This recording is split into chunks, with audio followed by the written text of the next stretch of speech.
Okay, thank you very much. I'm delighted to welcome both Republicans and Democrats. Nice sound. Isn't that a nice sound? And we won't be discussing DACA, but there's plenty of discussion right now going on about DACA.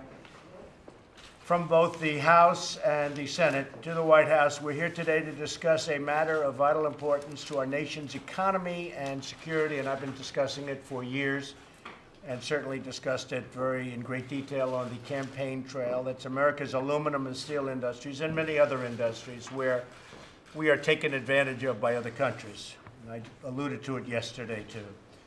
Last year, I directed the Secretary of Commerce to investigate whether steel and aluminum imports are threatening to impair U.S. national security. You see what's happened with our steel and aluminum industries. They're being decimated by dumping and from many countries, in particular one, but many countries. They're dumping and destroying our industry and destroying the families of workers, and we can't let that happen. Secretary Ross submitted the result of the investigations to me last month. My administration is now reviewing the reports and considering all options. And part of the options would be tariffs coming in. As they dump steel, they pay tariffs, substantial tariffs, which means the United States would actually make a lot of money. And probably our steel industry and our aluminum industry would come back into our country. Right now, it's decimated. It'll make a decision, and I will make a decision that reflects the best interests of the United States, including the need to address overproduction in China and other countries. You have countries that are so overproducing, and what they're doing is they're dumping it on us. And you look at empty factories, steel factories, and plants, and it's a very sad thing to look at. I've been looking at them for 2 years as I went around campaigning. No matter where you go, you look at them and see what happened to U.S. Steel and these other companies. They were the giants, and now they're hanging on for their life. I look forward to hearing your views, and I'd like to have some of you speak, and you have very strong, Roy, I know, Roy, you do, and we all do probably have pretty strong views on this. I look at it two ways. I want to keep prices down, but I also want to make sure that we have a steel industry and aluminum industry, and we do need that for national defense. If we ever have a conflict, we don't want to be buying the steel from a country that we're fighting, because somehow that doesn't work very well. But we hopefully won't have any conflicts, but we still have to consider that, and we have to look at the national defense, and we have to look at a steel industry. We cannot be without a steel industry. We cannot be without an aluminum industry. And so what we're talking about is tariffs and/or quotas. And I think maybe, Roy, would you like to start? We've discussed this over the past. Would you have any suggestion? Well, Mr. President, I think we do need to be careful here that we don't start a reciprocal battle on tariffs. We make aluminum and we make steel in Missouri, but we buy a lot of aluminum and we buy a lot of steel as well, from bass boats to beer cans. There's a lot of aluminum out there. We've got an aluminum manufacturer that closed down, but with special utility electric rates is reopening under new management. And so clearly we're concerned about those new jobs, but also concerned about all the jobs, whether it's in the electric steel area or the aluminum area, are very, very price sensitive here. Okay, good, and I understand that very well. One thing I do want to tell you, we just got this notice. General Motors in Korea announces the first step in necessary restructuring. They're going to GM Korea Company, announced today that it will cease production and close its Gunsan plant in May of 2018, and they're going to move back to Detroit. You don't hear these things except for the fact that Trump became president, believe me. You wouldn't be hearing that. So they're moving back from Korea to Detroit. They're moving also, you saw Chrysler moving from Mexico to Michigan. And you have many other companies. They all want to be where the action is. The big tax cuts had a big impact. And Kevin knows that maybe better than anybody, but it had a big impact on that decision. But when you see that General Motors, we have a very bad trade deal with Korea, very, very bad trade deal.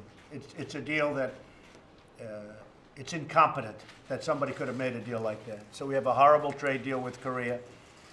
But now even before we do something with that, because we're negotiating the trade deal with Korea, and we'll either negotiate a fair deal or we're going to terminate the deal. But before we do that, already General Motors is coming back into Detroit. That is a really significant statement. Many others to follow from many other countries. Mike, go ahead. Yeah, Mr. President, let me tell you that 2,800 people were laid off in my district in 2015 in a steel plant that's been operating for over 100 years. The concern that we have is that steel plant produces the what's known as the oil country tubular goods, OCTG. Right. OCTG, when we're doing the exploration and everything like that in oil that we are, but Korea has dumped 200% in the last year in an overabundance of into that particular market. Because of that, we're not able to get those 2,800 jobs back. And like I said, those have been there. That group of people there, So where did it go? It went to Korea? all of the products that are even coming from Korea now that we've turned up. And unless we use, you know, the power under 232, because if something goes south, now all of a sudden while we're trying to become energy independent, but these plants don't turn up overnight, and we've got to try to do something to work for a long-term goal with The that. Korean agreement, as you know, Mike, and most of the people at this table, that was done by the last administration. It was supposed to produce 150 to 200,000 jobs, and it did for Korea. For us, it produced nothing but losses. It's a horrible deal. All you have to do is look at it. You know it's going to be bad. So the Korea deal was a disaster. It was supposed to be good for us, and it turned out to be very bad for us. And just, you know, you're one example of it, but there are many examples all over the country. So I just think the General Motors moving back into Detroit is just a fantastic thing. That's just a sign of many other companies to come. Mike Pence, would you have something to say? Well, thank you, Mr. President. I just want to thank all of the Republican and Democrats who've taken time to be here and their profound interest in this issue. To your point, this is about our economy, but it's about national security. And the President directed a 232 review to determine whether or not our national security has been affected by the dumping of steel and aluminum. And today is very much the President's desire, our administration's desire, to hear from each of you and the perspectives that will also inform the decisions that the President will make. I think that it's fair to say that we all support national security. I think that's evidenced by the recent budget agreement that the President helped drive and Republicans and Democrats have supported for a historic increase in our national defense. But we also all support American jobs. And we very much look forward to your counsel as the President approaches this decision. And I appreciate the bipartisan spirit of this meeting and the conversation that will follow. And really, as Mike said, I want to hear from both sides. This is why we have a lot of great representatives, both Democrats and Republicans. I want to hear from both sides before we make the decision. In one case, you're going to create jobs. You may have a higher price, it may be a little bit higher, but you're going to have jobs. In the other case, you may have a lower price, but you're not going to have jobs. It's going to be made in China and other places. So those are big decisions, but to me, jobs are very important. Todd, do you have something to say? Mr. President, thank you for having us here today. I represent a state that is not only a major manufacturer of steel. We have U.S. Steel, Right. ArcelorMittal, and others who are manufacturing it. But we have the downstream users, which you alluded to. So clearly, you understand the need to balance the two. Yep. Come up with a balanced approach here. I think the main target, and I'll just speak plainly with you, sir, should be China.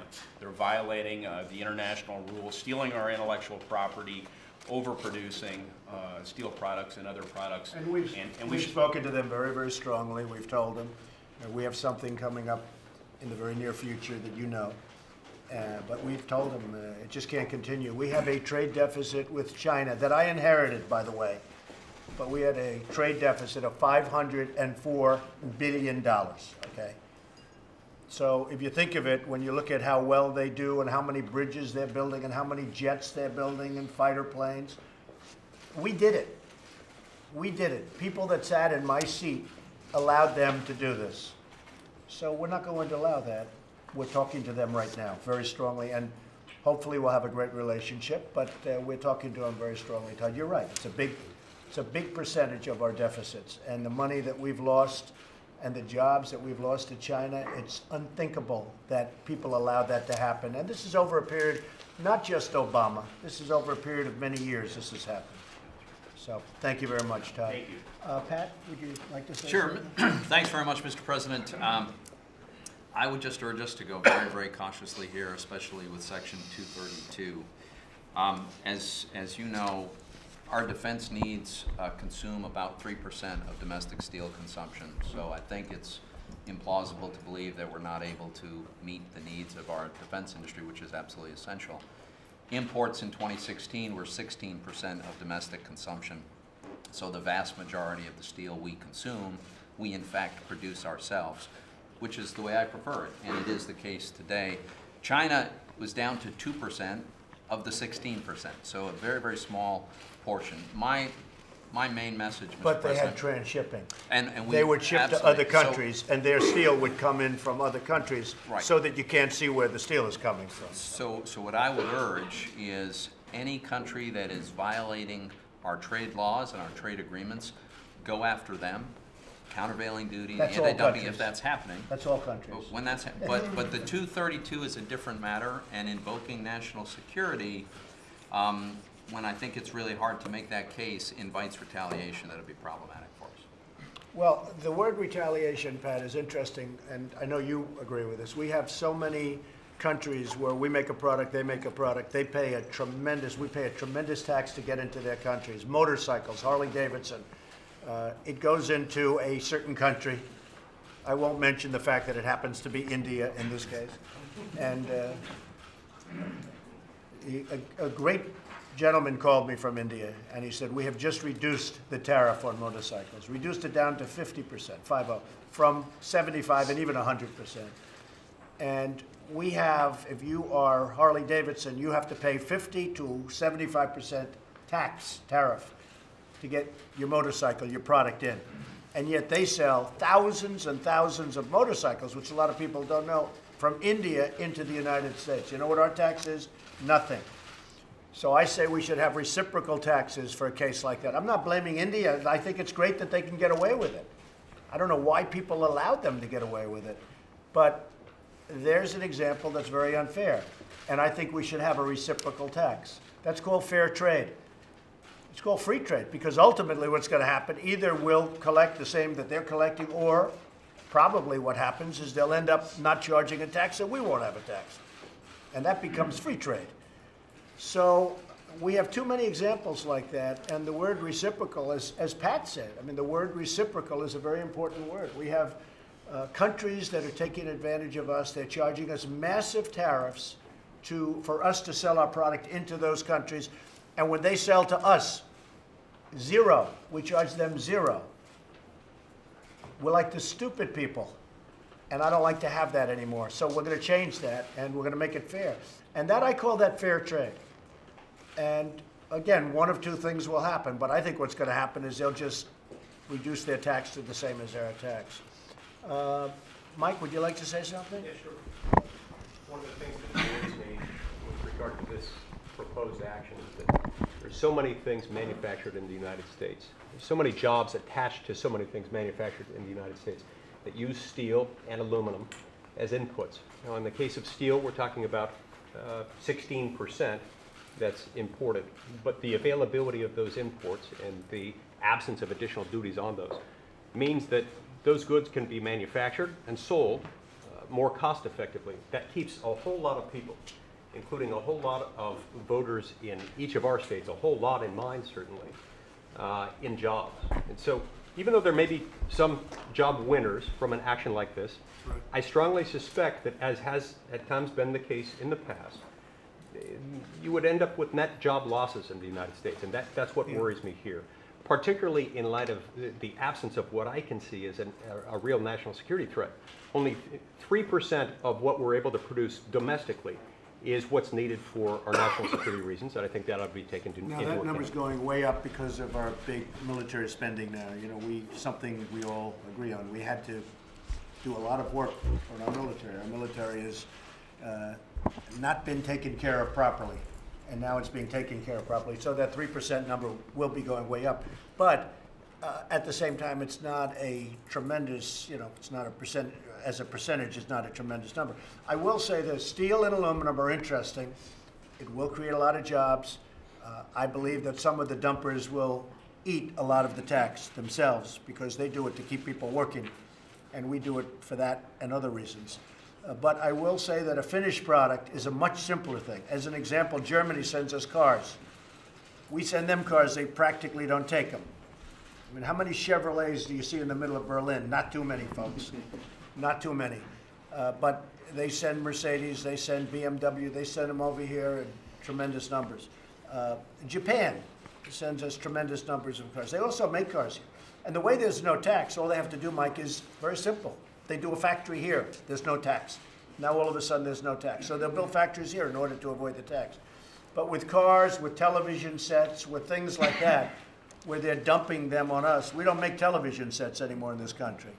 They come from South Korea, and they come from, to a lesser extent, Japan. Most of them come from South Korea. It's not fair. And I believe that we should have reciprocal taxes on that. Likewise. That's a different product. That's a much simpler, you know, we did it with the washing machines, as you saw a couple of weeks ago. It's had a huge impact on that industry, a huge impact. And by the way, you know what's happening? The people that made the washing machines outside of this country are now expanding their factories in the United States so they don't have to pay the 25 and 30% tax. And the same thing's happening with the solar panels. We're starting to make, we had 32 companies, I think we're down, Gary, to 2, right? We made solar panels, but every one of our companies was wiped out. And I have to say this, and this is agreed to by, we made a much higher quality, a much better solar panel. We make them better, but we couldn't compete. Now, and we've had a lot of good things, a lot of places are opening up. They're starting to make solar panels again. So with a finished product, it's a little bit different. But again, with steel and aluminum, which is what we're talking about today, you know, it's good. It's a good point, Mike. You're right. The question is, would you rather pay a little bit more and create jobs all over the country? And it's possible you won't be creating, really, you won't be having much of a problem in terms of pricing, because I actually think a lot of the countries are going to eat it because they want to continue to, you know, export, and they're making a fortune. Look, we have rebuilt China. We have rebuilt a lot of, with the money they've taken out of the United States.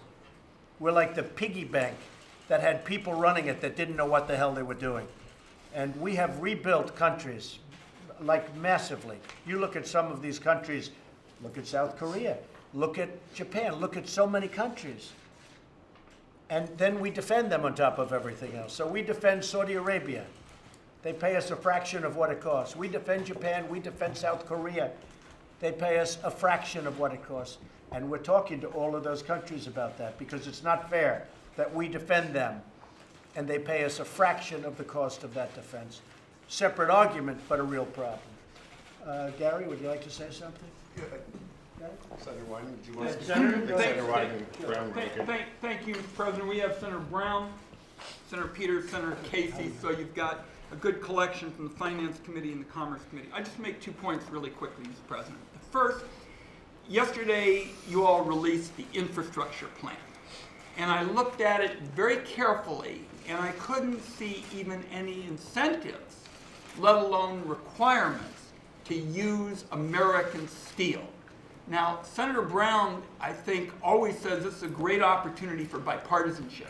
If we can work with you on that one, that ought to be a no-brainer. We can. And there's one other thing on that point, Very President, easy I'll one. be very brief. And that is, actually, with respect to American steel, the way the plan reads now, it actually allows the states to walk back from commitments to use American steel. So point 1 would be, could we work with you on that? Point 2 is the Secretary and Ambassador Lighthizer have been very forthcoming in working with us, but we have been trying to see this 232 report, and we appreciate your asking us for our advice. We will need to see that report in order to give you more specifics. But I come back to Senator Brown's point. I think there's an opportunity for real bipartisanship here, and those would be 2 areas. I agree, and I'd like you to come back with a suggestion on infrastructure and the plan, and I think that's a bipartisan plan. I will tell you, when I approved the 2 pipelines, the Keystone, and, you know, we did the 2 big ones, and when I approved them, I said, where's the steel being made? And they told me a location that did not make me happy. And I wrote down that from now on, steel is being made for the pipelines. As you know, it's got to be made in the United States, and it's got to be fabricated in the United States. And so I'm a believer in that also. But if you would come back with a suggestion, that'd be great. Bob, what about 232? Well, I think we can put out a report, but rather than focus on that, let me just say, I want to sort of second what the senator says. Trade has always been bipartisan in this country, and just until the last few years. And I really think with this and with NAFTA and the other things we're doing, we can have Democrats and Republicans vote in large numbers together and start a new way to approach this. That really is the point that I wanted to make. I think Senator White and I think Senator Brown feels exactly. And Senator Casey. Can I speak on that too? Yeah. Thank you. I very much appreciate the work that Ambassador Lighthizer has done generally and specifically on 232 and Secretary Ross's work on 232. And I want to talk for a moment about NAFTA, not too much, but Ambassador Lighthizer has been so good in that. I mean, trade, as he says, has always been nonpartisan, and I think good evidence of that is what Senator Portman, my colleague from Cincinnati, I'm from Cleveland, what we've been able to do together on the Level the Playing Field Act, on trade remedy, on trade enforcement, on currency, and most recently on Clyde, Ohio, on the washing machine case. And we appreciate what you've done here. I sent the president the transition staff 3 days after the election, sent him a letter outlining what we could do together in trade. The president, thank you, sent back a nice handwritten note about that. I appreciate working together on everything from TPP to non-market economy status to 232 to the washing machine case, to all of those issues. And I asked, in the washing machine case, it's 3,000 jobs in a small town in Northwest Ohio, an hour away from Toledo. So that really matters to a lot of families. I'm hopeful we can do quick action on 232. It needs to be comprehensive, aimed, as Todd said, certainly at China, but beyond China. 232 needs to apply more broadly. I will just conclude that we can work on NAFTA together.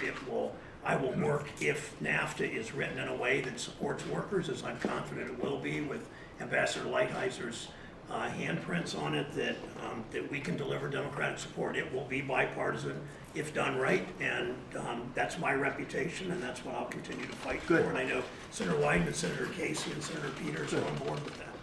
I actually think that we can go bipartisan on infrastructure, maybe even more so than we can on DACA.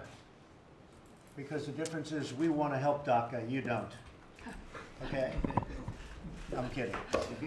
I'm sure you do. I hope we can, by the way, while we're at a table, I hope we can do DACA. That's currently up. Everybody's in there working hard on it right now. I think we have a chance to do DACA very bipartisan. I think that can happen, and I hope we're going to be able to do that, Senator. And I think we will. On infrastructure, which is the purpose of what we're doing today, come back with a proposal. We put in our bid. Come back with a proposal. We have a lot of people that are great Republicans that want something to happen. We have to rebuild our country. You know, I said yesterday, we've spent $7 trillion. When I say spent, and I mean wasted. Not to mention all of the lives, most importantly, and everything else. But we've spent $7 trillion as of about 2 months ago in the Middle East. $7 trillion.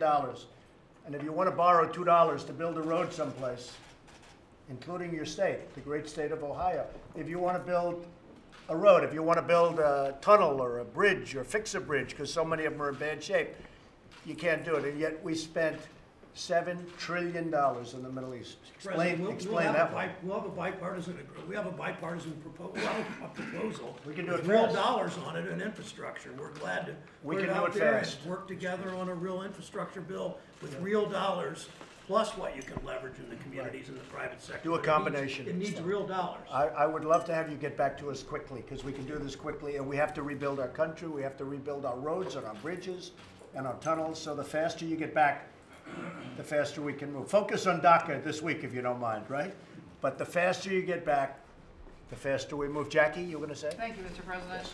Grateful for your willingness to sit down and listen and just talk today. But I represent the recreational vehicle industry in northern Indiana, Elkhart County. We have 85% of that market. And I'm a defense hawk. I get what you're saying. I get what we're all saying around this table. We're one of the largest manufacturing districts in this country. And the problem is right now, even when we look at balance, when we talk about balance, the mere threat of tariffs right now from some of my folks that are manufacturing right now. They employ some 15,000 people just in my district in Indiana. And one of my guys called me this morning, said the mere threat of tariffs right now has already raised aluminum and steel costs by 25%. Canadian softwood has raised 20%. The labor cost to the industry is already up 10 to 15% because the job market's so tight. And this is a market that was 21% unemployment when we really had a financial crisis in this country, and now we're down to 2.1%.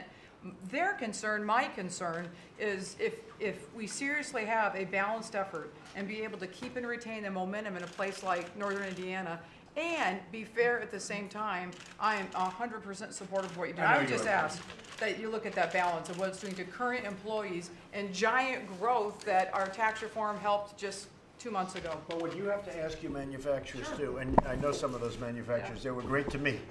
And they're friends and they voted and they're great people. But you have to ask them one question. When you build your product and you send that big, beautiful product that they make like nobody else, and you send that to another country, how much tax does that other country charge them?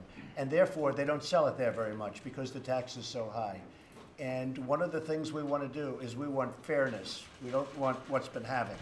Because you look at it and you do well here, but they come in and they compete with you and we take their product for nothing, and you want to sell your product overseas, which is probably triple the market for you if you ever could get it. But a lot of our manufacturers have given up. They've given up on that. They don't even talk. I would tell you, Harley Davidson. I was saying, well, what's the story? They were saying it's a 75 and 100% tax.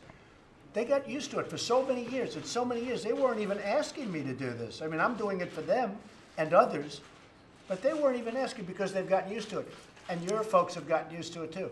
Because you take that great product and you sell it overseas, they make it almost impossible for you to do that. Not only monetarily with the tax, but they also have other criteria which make it impossible. I understand, but I would say, Mr. President, there's also the second issue that has developed in this country with these corporations and producing the quality vehicles that they do is the true American smelters left. And in reference to the costs here, they won't even fill the products of some of these customers because they don't have to, because they got people standing in line to buy, and there's so few, right? Good. So if you can't buy the specs, you're out of a job. No, I agree. We want a combination of big competition, Right. including competition from within our country, Right. competing against them. And we want to take outside sources, but we want competition and we want the jobs. And the customer service. And we want customer service. That's right. Thank Any you. questions? Yes, Senator Lamar. Mr. President, thank you so much for. How's healthcare going? Good, thanks. Good. And That's thank what you- I hear. Thank you for your support That's what I and hear. for sticking with us. I've talked to Senator Murray about it Good. earlier, and we're making progress. Good. Thank you very much, and thanks to the Vice President for his work on that. If I could use two 60-second stories, just, I don't know exactly what the tariff is proposed, and I thank you for having us down here before you've made your decision. That's a big help. I thank you for that. So here are the two examples. I hope you will look carefully at what President George W. Bush did in 2002 when he imposed 30% steel tariffs, 30% increase on tariffs from China, South Korea, a couple of other places. The effect was, one, that even though that was only 5% of the imported steel, it raised the price of almost all steel in the United States. Two, at the same time, auto parts manufacturers who use the steel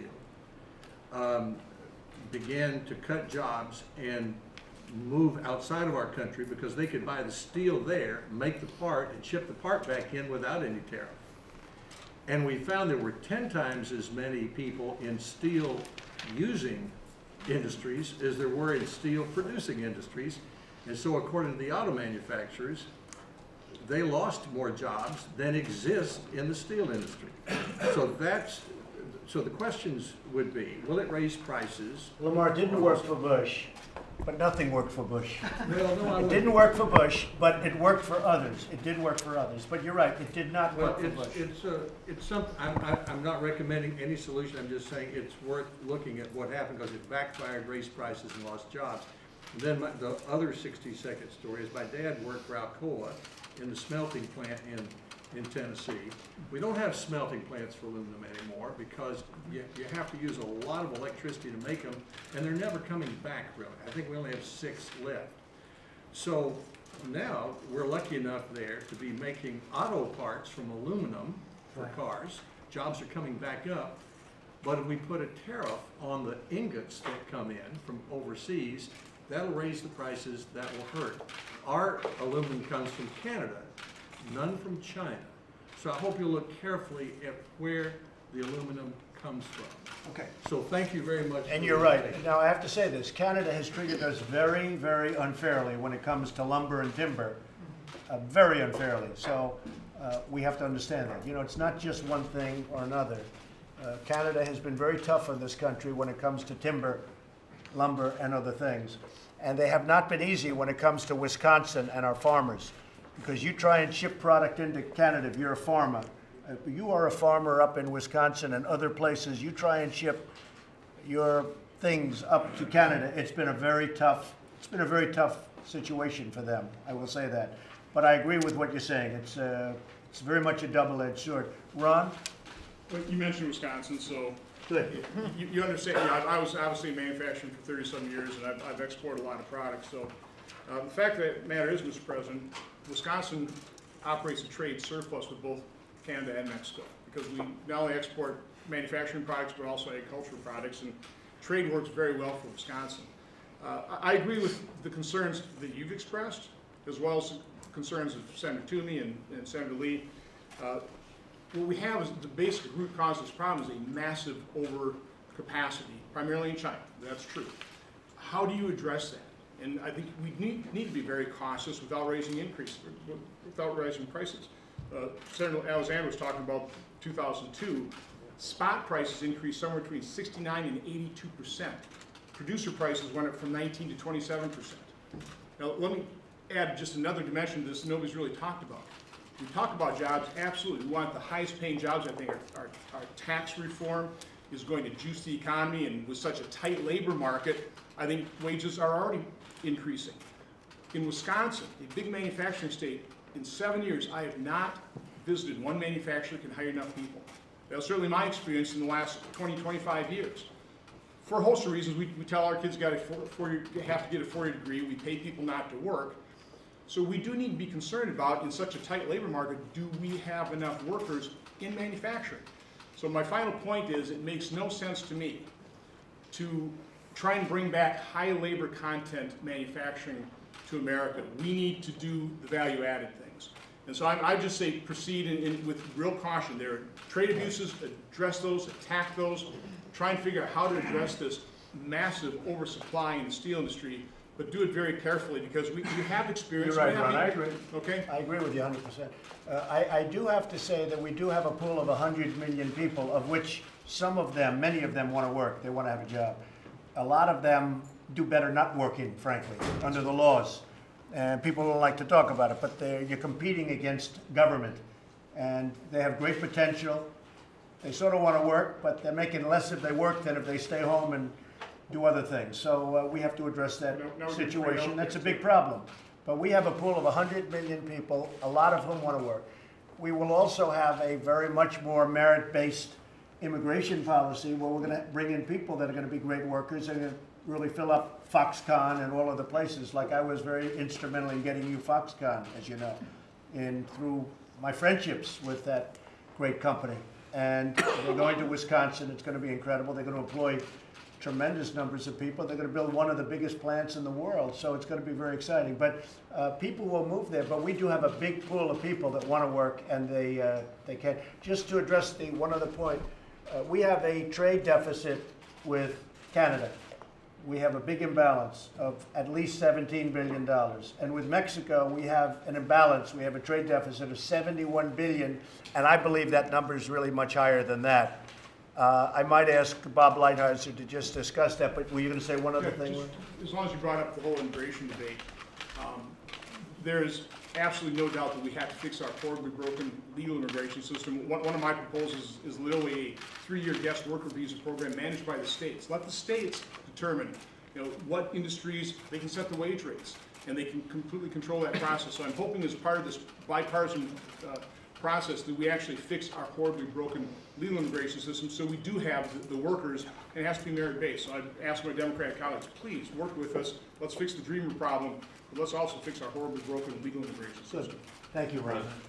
Yes, go ahead. Just want to make a point about, back to 232.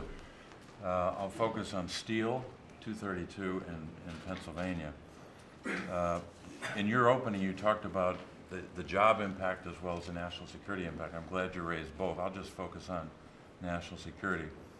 In western Pennsylvania, as well as in eastern Pennsylvania, you have two examples among several, but the two are AK Steel in western Pennsylvania. They are the last remaining manufacturer of electrical steel, meaning the steel that goes into our electricity grid. They've been hammered by this, as you know. In the eastern part of the state, as Senator Young from Indiana mentioned, ArcelorMittal. Bob, they've been hammered by what? Hammered by not having the remedy of a 232 remedy. Okay. So, to the extent that you can focus on that, I think the steel executives, the letter they sent you on the 1st of February, I think outlines the problem. But this really is a national security Why issue. didn't the previous administration help the steel workers? Why didn't the previous administration work on 232? Well, I think there are a lot of us that had disagreements over the years with the administration then about being more aggressive on these issues. Tremendous disservice. I just hope that in this, I know it's a 90-day period you're Right. within, but I hope you can promptly determine it. Good. Thank you very much. I appreciate it. Rob? Mr. President, I agree with Bob that that's a good example. AK Steel was the last electrical steel manufacturer, 101% increase over the last year in electrical steel coming into our country. It's a small market, but it's a critical market. They tell us that if they don't get relief, they're going to pull out of this business, so we won't have the steel that goes into our transformers and our grid. And so I think it is a good example, but what I would say, sir, and we've talked about this before, any response here needs to be targeted, and electrical steel is a place to target it. The other place, I think, is the oil country product that was talked about earlier. This is pipe and tube, 82% increase there. And, you know, frankly, most of it's coming from Korea, and Korea doesn't have a single rig. In other words, they're taking Chinese steel for the most part, and it's in effect transshipping it to us. They're doing a lot of transshipping. And that's hurting our ability to continue to have this energy independence we talked about. So those are two specific areas where I do think that there's an opportunity to do something, and to use 232, which is a national security, as opposed to 201, which is what President Bush used. Good. But let me tell you, with regard to rolled steel and with regard to other products, as Senator Brown said, we've had some pretty good success by going after them with regard to unfair trade practices. And that's the Level the Playing Field Act, which is just now being implemented. And as I've told you before, I think even stronger enforcement of that would be great, because that will enable us to... Very little enforcement before. We're very strongly enforcing it now. And Wilbur, you might want to talk about that, but we are very strongly. But they have had not good enforcement previous to this. The second part of this, and you're right, is with regard to the Enforce Act. Right. And that's, and again, Ron Wyden and Senator Brown and I and others have worked on this, but what it says is that if a country transships, in other words, sends their steel, say, to Malaysia, which we believe happens with regard to Chinese steel, puts a different stamp on it, made in Malaysia, then sends it here, we need to be more aggressive in going after them. And it's just a matter of Customs and Border Protection having so many other responsibilities right now, but we can do more with our existing laws as well. And I think 232 is part of the overall response, but it needs to be targeted. I agree with what Senator Alexander and others have said about the balance, Senator Toomey and others. You got to be careful because we don't want to increase the cost to our consumers of all these steel products that go into our other manufacturing. But there are areas, like electrical, like pipe and tube, where we've got to stand up and help to defend, in the case of electrical, our last American manufacturer. Right. Well, you know, Rob, we have steel coming into our country from countries that don't even know what steel is. They don't make it. They never made it. It's transshipping. It's coming from China and some others, but mostly from China. And they send it through countries that don't make steel. And it comes pouring into our country. And free. And it's a very bad situation. Kevin? Yes, so one, I think everyone in this room supports you aggressively holding China accountable for its overcapacity in a major way. Thank you for that.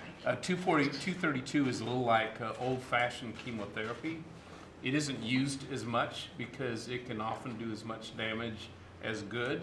And an example, it happens all around the country, but we send steel pellets from Corpus Christi over to Austria to this company does this amazing job, super refined, specific job. We bring it back to Navasota, Texas, in my district, refine it even further, sell it to many American energy companies who use that specialized steel to compete and win against Russia and China and all the other countries. If transactions like that are pretty typical around the country get caught up, in that case we've punished 3 American manufacturing industries for that, all of whom, by the way, are looking at expanding because of your tax reform plan. Right. And so my point is, so we have to be really targeted. You have to be really targeted here. Also, we've got allies with us against China's unfair trade practices. We have to be careful as you look at these decisions to target it to make sure our allies are with us as we do this. Okay, very good. Thank you, Ken. Senator Peter? Yes, sir. Go ahead, Rick. Thank you, Mr. President. One thing I want to point out, we've had the conversation about the national security imperative, and I think we've looked at it in the context of the defense industry. And I just want to add one thing to that. It's our ability to address our own inputs, not just addressing the needs of the defense industry, but our ability to produce for our own consumption as we take on infrastructure projects and so on. That's right. So I think we don't just need to focus on those percentages, but also broadly how this impacts our ability to provide for our own inputs. And then one other thing I wanted to mention is 74% capacity right now here in the United States. The steel industry is losing market share, and that translates to economic loss in communities. As Representative Bost, he and I co-chair the Steel Caucus, and so we're very keenly aware of what this can do to these communities when we don't have that kind of certainty. Good. Thank you, Rick. Thank you very much. Senator? Mr. President, I appreciated your comments about Michigan and the auto industry. I'd like to say that a big reason why those jobs are coming back is because we have the best workers anywhere in the world here. Well, that's also true. And they can build it on time and build it with outstanding quality as long as the rules are fair. So I appreciate this issue. It should be. You do have great workers. The problem is you didn't have good policy, and that's why so many jobs left. But now they're coming back, and they like coming back to Michigan. Well, they love coming back to Michigan as long as we have fair rules, and so we have to continue to push this forward. I'd like to pick up on Senator Alexander's comments too. Is that we also have to be concerned about the auto parts industry as well. We have probably more jobs in auto parts in Michigan than any other of the industrial sectors, so they all go together. We've got to deal with the steel pricing issue. I agree with everything that's been said here, but then we can't have the dumping of auto parts that will take away Michigan jobs as well as jobs around the country. And if I can just bring up one other issue that I think we should take a look at. I'm working in a bipartisan way with Senator Burr on an issue related to the Commerce Department having the ability to self-initiate trade enforcement actions smaller than industries like steel or aluminum or washing machines. Is that we have small businesses that don't have the resources, quite frankly, to bring a trade enforcement case, to go through the lawyers to do that.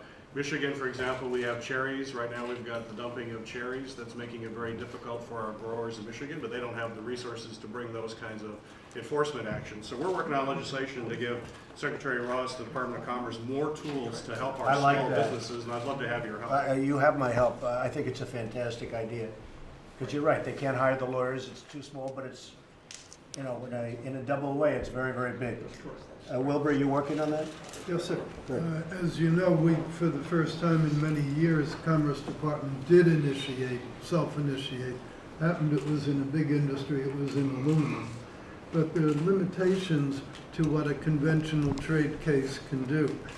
And the main limitation is it doesn't prevent people from the transshipment through other countries. A lot of what 232 can do for us is to solve that problem. And 232 doesn't have to mean the same tariff on every single country. Doesn't have to mean the same tariff on every single product. It can be applied in a much more surgical way. And we've presented the President with a range of alternatives that goes from a big tariff on everything from everywhere to very selective tariffs on a very selected group of countries. There are one or two countries that figure quite prominently in all of the list, and those names will come as no surprise to you. but for example, And the problem you have with that, though, is transshipping. You Yes. think you're gonna put a pinpoint on a country, but then they ship it to other countries that you're not even thinking Right, about, and so you have to be careful yeah, with that. so what the 232 would let us do is to have quotas on the countries that we weren't putting a tariff. Put a quota, say, at what they're shipping in now. So it's not going to restrict supply, but it would prevent the evildoers from transshipping more goods through that country. So, Evildoers, that's a good word, of which there are many. yes, there are. Right. There are, Mr. President. You're doing a good job, Wilbur, thank you. Thank you, Mr. Been very, we've been tough. Go ahead, fellas. Mr. President, the comments that have been made today about balance is absolutely essential. I mean, managing job creation and controlling cost at the same time has got to be the major factors in this mix. 2 points that I'll make. Deficits too? Absolutely. You know, there are some people don't believe in deficits. They think it doesn't matter. To me, I think it matters a lot. I think it matters a lot. 2 points that I'll make. One, to kind of put a stamp on what Senator Portman said, AK Steel is the only manufacturer in America that makes the electrical steel that is necessary for the transformers that feed and produce electricity in our electric grid. China, we are at risk of losing that industry, and if we lose that, we are absolutely potentially at hostage by the Chinese for management and maintenance of our electrical grid. Number two, you've made a big case, and I think you have rightfully so, told the world that America is open for business, and the regulatory reforms that you've done, the tax reforms that you have done, has put America back in business. One of the biggest businesses that is promoting job creation today is the oil and gas industry. Right.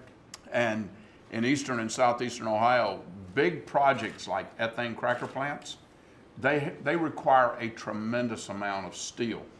We've got to make sure that whatever we do in this formula keeps cost down, because those projects are huge. I mean, they are massive. You're talking about $6 to $8 billion projects, and big cost increases in steel could be a big deal. So we got to balance the job creation with the cost. I agree, and I know that area very well. You're right. Yes. Thank you, Mr. President. At home in southeast Missouri, we have a real example of where we lost 900 jobs in March of 2016 because our aluminum smelter closed. And I believe that these aluminum smelters can be reopened. I don't fall underneath the premise. And for a different reason too. Because of what we've done, our energy prices are going so low, our electric costs are going so low, that other countries aren't going to be able to compete with us. We're really doing a great job of bringing them down. And a lot of that had to do with the tax cuts, but it has to do with lots of other things too. Exactly. So go ahead, tell me about that. When you look at southeast Missouri, the median income household is $40,000. It's one of the poorest congressional districts in the country. And when we lost 900 jobs with the average salary of $70,000 a year, that hit home in the Boot Hill of Missouri. And without a doubt, if you just look at the numbers of the aluminum production in China, that in 2000 was 10% of the world's production, and in 2015 was 54%. There's a problem, Mr. President, and I believe that we can have the production back, and we have a vacant facility in New Madrid, Missouri, that we want to open, and we want to create more jobs. And I applaud you for looking at 232 and looking at a reasonable approach to make sure that we're open for business in all industries, not just one. Well, we all have to remember that there is no tax or there is no tariff if they come in and build plants in this country. So there is no. We're just talking about something, but there is nothing. Steel's a little bit different than a car. It's a little bit different than a washing machine or any of the other things that we're doing or talking about doing. But nevertheless, you build your factory, you build your plant in the United States, there is no tax. So that's a big difference. That's why I think you're going to see General Motors, they're coming back. A lot of companies are coming back, and they're coming back to areas that you represent. It's a good feeling. That's a really good feeling. Maybe I'll just have Bob finish up. Do you want to do that, Roy? Were you going to say something? I was going to say, and like the AK Steel, though, we need to be very careful here there is only one American producer, but there are lots of American buyers. Those electric motors in the washing machine, the generators, the grid, all of that is dependent currently on a lot of electric steel coming from somewhere else. I think the balance of keeping that company in business Good balance. while you keep all these other companies, it's going to take a long time to either expand or have more competitors here.